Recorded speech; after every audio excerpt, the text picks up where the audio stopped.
गोपुरम या मंडप, जिसका जिक्र पूर्व में किया जा चुका है, ये जो इतने विशालकाय बनते थे, ये भी एक तरीके से प्रदर्शन का ही जरिया था, राजा की शक्ति का द्योतक था। गोपुरम और मंदिर के बीच की बहुत बड़ी दूरी होती थी और जितने विशालकाय गोपुरम ऐसा परिलक्षित करने की कोशिश की जाती थी, उतना ही अहम शासन, सत्ता, शक्ति इन राजाओं की।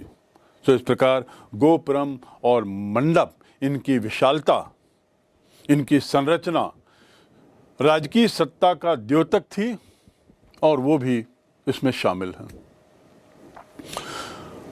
गोपुरम, जैसा मैंने बताया कि बहुत दूर से ये संकेत दे देते थे कि आगे मंदिर है और इनकी विशालता और इनका जो प्रदर्शन था वह सत्ता का परिचायक था, तत्कालीन सत्ता का द्योतक था, शक्ति का द्योतक था। इसके साथ ही ये भी हमको जानना होगा कि गोपुरम ही विशाल, मंडप विशाल और इनकी विशालता इतनी कि जो मंदिर का वास्तव में जो देवालय था, मंदिर का जो केंद्र बिंदु होता है वो देवालय होता है।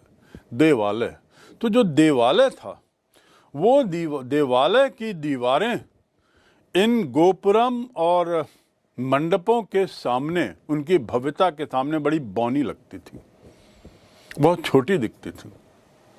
तो हम समझ सकते हैं, आप समझ सकते हैं कि किस प्रकार तत्कालीन राजाओं ने, विजयनगर के शासकों ने धर्म और धर्म से जुड़े हुए मंदिर का उपयोग अपनी सत्ता के प्रदर्शन के लिए किया, अपना वर्चस्व दिखाने के लिए किया और अपना वर्चस्व बढ़ाने के लिए भी किया। धर्म भी एक जरिया था अपने शासन को मजबूत बनाने का, उसकी मजबूती को सुनिश्चित करने का। ये मात्र केवल स्थापत्य कला के उदाहरण नहीं थे। मंदिर बनाकर ये राजा केवल सौंदर्य का प्रदर्शन नहीं करना चाहते थे। सौंदर्य तो एक निश्चित रूप से एक बिंदु रहा ही होगा, लेकिन इसकी विशालता, इसका जो आकार है, इसकी जो संरचना है, वह इस रूप में की गई हैं जिससे ये साफ प्रदर्शित होता है कि तत्कालीन राजाओं ने धर्म का उपयोग और मंदिरों का उपयोग अपनी ताकत, अपनी शक्ति के प्रदर्शन में किया होगा। विद्वान इतिहासकारों के मतानुसार ये जो गोपुरम जो बनाए जाते थे, ये शासकों की शक्ति एवं उनकी साधन संपन्नता के परिचायक थे।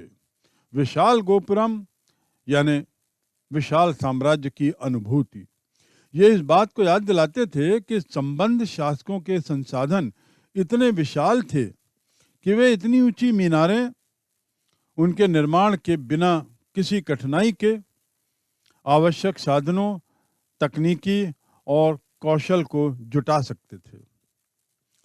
मंडप तथा लंबे स्तंभों वाले गलियारे, जिन्हें प्रायः मंदिर परिसर में स्थित देवस्थलों के चारों ओर बनाया जाता था, मंदिर स्थापना के अन्य विशिष्ट अभिलक्षण थे।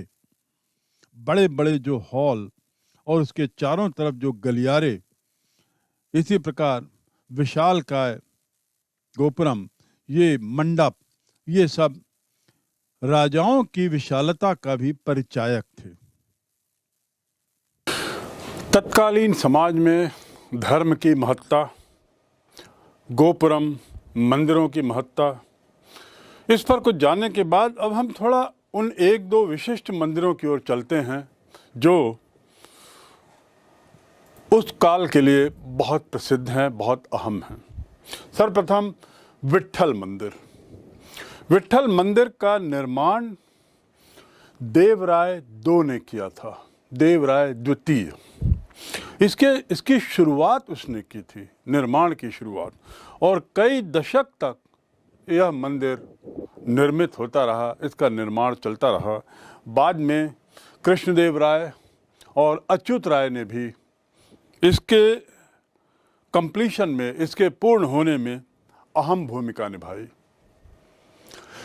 ये विट्ठल मंदिर बहुत विशाल आकार का है, 500 फुट गुणा 310 फुट, इतनी बड़ी चहार दीवार, 500 फीट लंबी और 310 फीट चौड़ी, इतनी इसकी विशालकाय चहार दीवारी।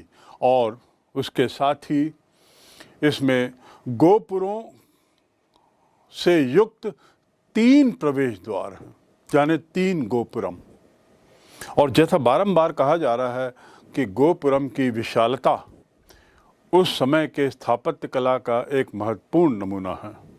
आप समझ सकते हैं 3 गोपुरम किस प्रकार बनाए गए होंगे और तत्कालीन सत्ता का वो कितना प्रदर्शन कर रहे हैं, यह इस बात से स्पष्ट होता है। जो मुख्य मंदिर है, मुख्य मंदिर बीच में स्थित है, 3 भाग हैं, बीच में स्थित है। और जो मुख्य मंदिर जो बीच में है वह विट्ठल रूपी विष्णु भगवान का मंदिर है, इसीलिए इसे विट्ठला मंदिर कहा जाता है। मैं पुनः दोहरा दूं, मंदिर स्वयं जो मुख्य है वह बीच में स्थित है और विट्ठल रूपी विष्णु भगवान का मंदिर है। इसके भी 3 भाग हैं, 3 गोपुरम और 3 भाग। यदि 3 भागों की बात करें तो पहला भाग है जो सामने की ओर है, और सामने की ओर होने के कारण इसे महामंडप कहते हैं, जो एक विशाल हॉल है, बहुत बड़ा खुला हॉल और स्तंभ के साथ खंभों की मजबूती से खड़ा हुआ, खंभों के मदद से खड़ा हुआ। तो इस प्रकार पहला है महामंडप। उसके बाद दूसरा है मध्य में बंद हॉल। बंद हॉल से तात्पर्य यह है कि जो पहला हॉल था वह स्तंभों से था घिरा हुआ, दूसरा हॉल दीवार से घिरा हुआ है और मध्य में है, और इसलिए इसको अर्ध मंडप कहते हैं।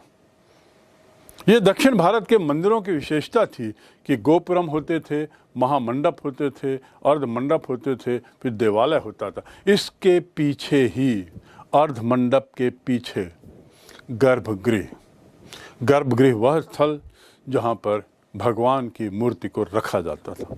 तो इस प्रकार हम समझ सकते हैं कि गोपुरम 3, उसके बाद अंदर जाने पर 3 भाग में मंदिर, जिसमें मध्य भाग में सबसे बीच में विट्ठल भगवान का मंदिर, और उसके 3 भाग जिसमें पहला महामंडप, दूसरा अर्ध मंडप और तीसरा गर्भगृह। डोमिंगोस पेइस ने इस मंदिर का वर्णन तो इस प्रकार किया है कि मंदिर की बाहरी दीवारों पर नीचे से लेकर छत तक तांबे के पत्र चढ़े हुए हैं। छत के ऊपर बड़े बड़े जानवरों की मूर्तियां बनी हुई हैं, और जब मंदिर के अंदर प्रवेश करते हैं तो उसके अंदर स्तंभों पर तेल से जलने वाले दिए रख दिए गए हैं। ये रखे हुए वहां दिखते हैं, और ये दिए 2500 से 3000 तक हैं जो रात्रि को जलाए जाते हैं। इतनी भारी संख्या में इन दियों को जलाया जाता था। मंदिर के बाहर एक आंगन में सूर्य देवता के लिए ग्रेनाइट पत्थर से निर्मित रथ बने हुए हैं, और इन पत्थर के रथों के पहिए आज भी घुमाए जा सकते हैं, ऐसा डोमिंगोस पेइस ने अपने वृत्तांत में लिखा है। दूसरा मंदिर जो अपनी स्थापत्य कला के लिए प्रसिद्ध है वह है विरूपाक्ष मंदिर, जिसका जिक्र पूर्व में भी किया जा चुका है। विरूपाक्ष मंदिर का जो निर्माण था वह कई शताब्दियों तक चलते रहा, बहुत लंबे काल तक इसका निर्माण होता रहा विरूपाक्ष मंदिर का। और जो अभिलेख मिले हैं साक्ष्य के रूप में जिनका हम उपयोग कर सकते हैं इसके निर्माण के बारे में जानने के लिए, तो ऐसा मालूम होता है कि 9वीं 10वीं शताब्दी से ही इसका निर्माण प्रारंभ हो चुका था। 9वीं 10वीं सदी से इसका निर्माण प्रारंभ हो चुका था। और जब विजयनगर साम्राज्य स्थापित हुआ, यानी जब इस वंश के लोग सत्ता पे आए तब उन्होंने इसके निर्माण को जारी रखा। इसमें उनकी संरचनाओं में बाद में इसमें कई चीज़ें और जोड़ी, इसका वार्धक्य किया और इनकी संरचनाओं को और बढ़ा दिया, विशाल कर दिया और सबको एक दूसरे से जोड़ दिया। कृष्णदेव राय जो विजयनगर साम्राज्य का सबसे महत्वपूर्ण शासक माना जाता है, उसने अपने राज्याभिषेक के समय इस मंदिर के मुख्य मंदिर के सामने एक भव्य मंडप का निर्माण कराया। राज्याभिषेक के समय कृष्णदेव राय ने जो सबसे मुख्य मंदिर है उसके सामने एक बहुत भव्य मंडप बनवाया और जो अत्यधिक सुंदर है और चित्रों से उकेरा गया है, यानी इसीलिए वो स्थापत्य कला का एक नमूना माना जाता है, बहुत सुसज्जित है। पूर्वी गोपुरम का निर्माण भी ऐसा माना जाता है कृष्णदेव राय ने ही किया था, यानी इस मंदिर के भी एक से ज़्यादा प्रवेश द्वार हैं, गोपुरम हैं। और जैसा पूर्व में बताया गया, फिर बताया जाता है कि गोपुरम और मंदिर के बीच बहुत दूरी थी और ये दूरी गोपुरम से यह स्पष्ट हो जाता था कि अंदर मंदिर है।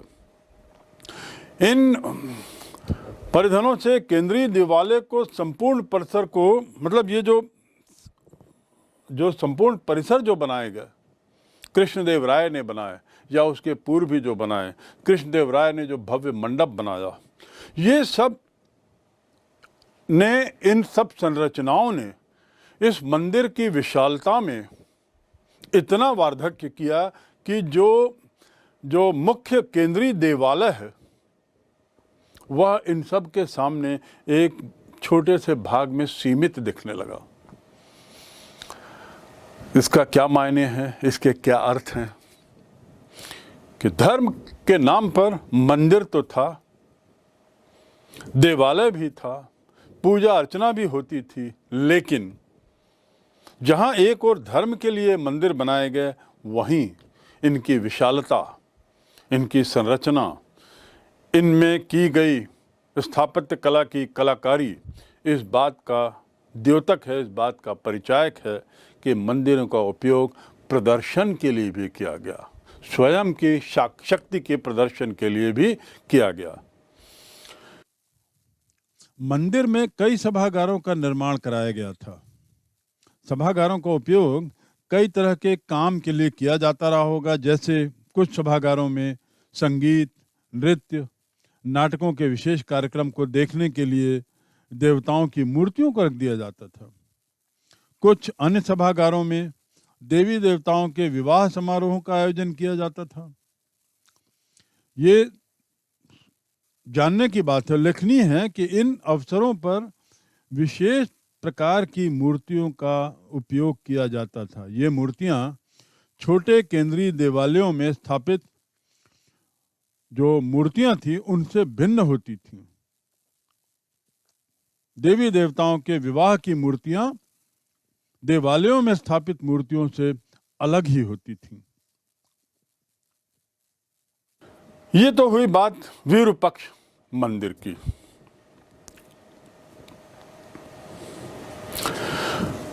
राजभवन जो हम्पी में एक बहुत प्रसिद्ध स्थल है, जो हम्पी की स्थापत्य कला का सबसे बेजोड़ नमूना है, उसको तो जो उसमें जो दरबार हॉल बना है, उसमें जो सिंहासन मंच बना हुआ है वह अत्यंत विशाल, और इसका जिक्र पुर्तगाल से आए हुए यात्रियों ने अपने विवरणों में, यात्रा विवरणों में बारंबार किया है।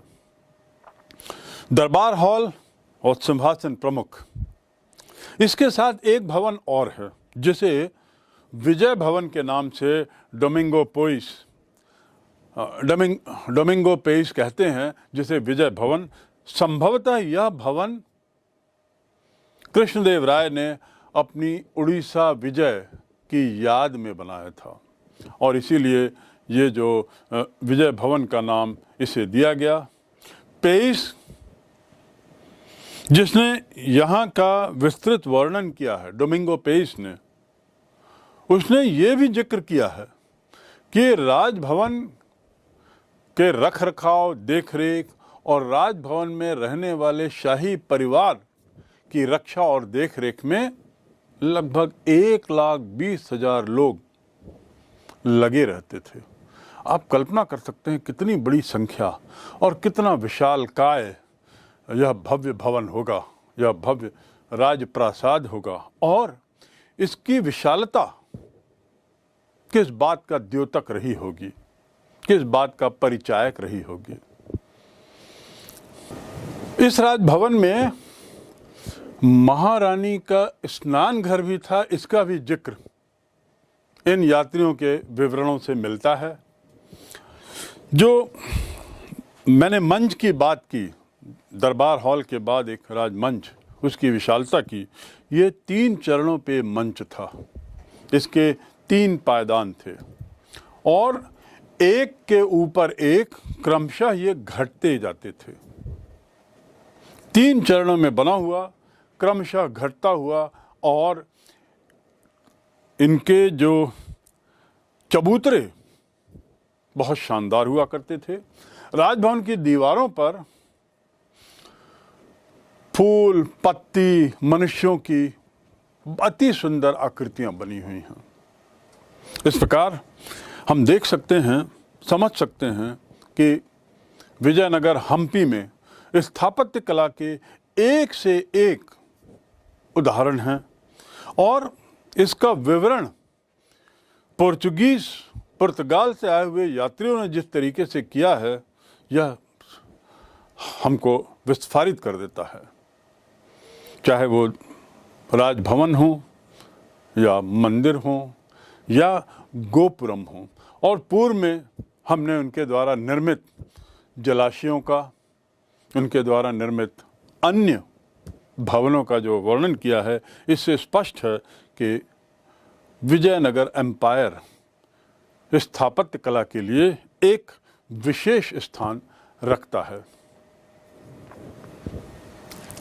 हम्पी का बाजार, इस पर भी पुर्तगाल के यात्रियों ने बड़े विस्तार से लिखा है। और हम्पी के बाजार के बारे में तो और विशेष रूप से लिखा है डोमिंगो पेज और फर्नांडो नूनिस, जिनका जिक्र पूर्व में मैंने किया है। दोनों पुर्तगाल के थे, दोनों ने इस पर बड़े विस्तार से लिखा है। और ऐसा लगता है कि ये लोग काफ़ी घूमे हैं, तभी बारंबार इन्होंने बाज़ारों की तुलना भी की है, बाज़ारों की आर्थिक स्थिति पर चर्चा भी की है, और जो लेन देन था, जो विनिमय होता था, इसका जिक्र भी इनके द्वारा अपने विवरणों में किया गया है। पेज बताता है कि गली में कई व्यापारी रहते हैं और उनके पास सभी प्रकार के माणिक, हीरा, पन्ना, मोती, वस्त्र आदि मिलते थे। हर शाम को यहाँ एक मेला भरता है, जहाँ सामान्य घोड़े, टट्टू, नींबू, संतरा, अंगूर, लकड़ी आदि मिलती है। और इस गली में आप हर वस्तु पा सकते हैं, ऐसा डोमिंगो पेस का कहना था। फर्नांडो नूनी ने भी यही बात कही है। नूनिस बताता है कि विजयनगर के बाजार में गेहूं, चावल, मकई, जौ, सेम, मूंग, काला चना पर्याप्त मात्रा में उपलब्ध है। साथ ही अंगूर, नींबू, संतरे, अनार, आम, कटहल आदि मिलते हैं। बड़ा विस्तृत विवरण इन पुर्तगाल के यात्रियों ने किया है। आगे ये लिखते हैं कि इनके जो दाम थे बड़े कम थे। नूनिस ने आगे भी ये भी कहा है कि बाजार में मांस भी मिलता था। भेड़, बकरी का मांस, सुअर, मृग, तीतर, खरगोश, कबूतर, बटेर व सभी प्रकार के पक्षी, चूहे, बिल्ली एवं चिड़िया विजयनगर के बाजार में मिलती थी।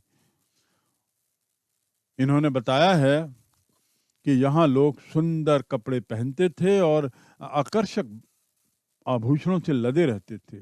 स्त्रियां इतने भारी एवं अधिक आभूषण पहनती थी कि कई बार तो नुनीज ने ऐसा लिखा है कि मानो अपना वे स्वयं नहीं वजन नहीं उठा पाती थी।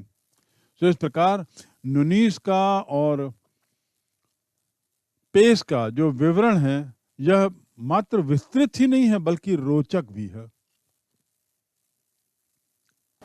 अभी तक हमने बात की मंदिर, इसके बाद मंदिर, महल, अन्य निर्माण और बाजारों।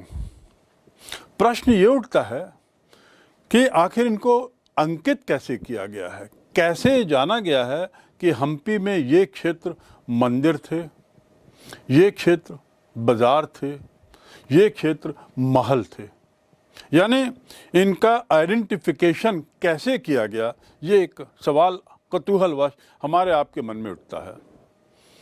यहाँ ये बताना जरूरी होगा कि विजयनगर के बारे में एकत्रित जानकारी, उनका जो संग्रहण हुआ, जितनी भी जानकारी मिली है, मूल रूप से फोटोग्राफ्स, उसके बाद नक्शे, अन्य संरचनाएं और उपलब्ध मूर्तियां, यहाँ से हमको इनके बारे में जानकारी मिलती है और इनसे मिलने वाली जानकारियों का विश्लेषण किया गया है। आपको याद होगा पूर्व में हमने बताया था कि जब ये सवाल उठा कि इन्हें कैसे खोजा गया, तो इसका यह उत्तर है कि पूर्व में जिस व्यक्ति के बारे में मैंने जिक्र किया था, मिस्टर मैकेंजी के द्वारा आरंभिक सर्वेक्षण किया गया। वो सर्वेक्षण के आधार पर उसके बाद जो यात्रा वृत्तांत मिले पुर्तगाल के यात्रियों के, उसके बाद कुछ अभिलेख मिले, तो मैकेंजी, उसके बाद यात्रा वृत्तांत, उसके बाद अभिलेख, इन तीनों को एक दूसरे से जोड़ा गया। इन तीनों में दिए गए या समझे गए बिंदुओं को समावेशित ही नहीं किया गया, तार्किक तरीके से इनमें संबंध जोड़ा गया, संबंध पाया गया और इन संबंधों के आधार पे फिर आगे विश्लेषण और ज़्यादा जारी हुआ। 20वीं सदी में यह स्थान भारतीय पुरातात्विक सर्वेक्षण तथा कर्नाटक पुरातात्विक सर्वेक्षण एवं पुस्तकालय विभाग, इन दोनों को इसका एक तरीके से जिम्मा दे दिया गया, या इन्होंने अपने ऊपर यह अहम जिम्मेदारी ली कि इस क्षेत्र के बारे में उपलब्ध जानकारियों के आधार पे और विश्लेषण किया जाए और हम्पी विजयनगर साम्राज्य की महत्ता को असली में समझा जाए। 1976 में जैसे जैसे समय बीतता गया, मैकेंजी से जो शुरू हुआ था, आते आते 1976 में स्वतंत्र भारत में हम्पी को एक राष्ट्रीय धरोहर घोषित किया गया, एक राष्ट्रीय संपत्ति घोषित की गई। और जब ताजमहल, लाल किला, कुतुब मीनार की श्रेणी में हम्पी के अवशेष आ गए या हम्पी का वो स्थल आ गया, आप समझ सकते हैं कि हम्पी के रखरखाव, हम्पी की ज़्यादा जानकारी और उसके बारे में विस्तृत वर्णन को समझने में कितना महत्वपूर्ण कार्य 1976 के बाद हुआ होगा।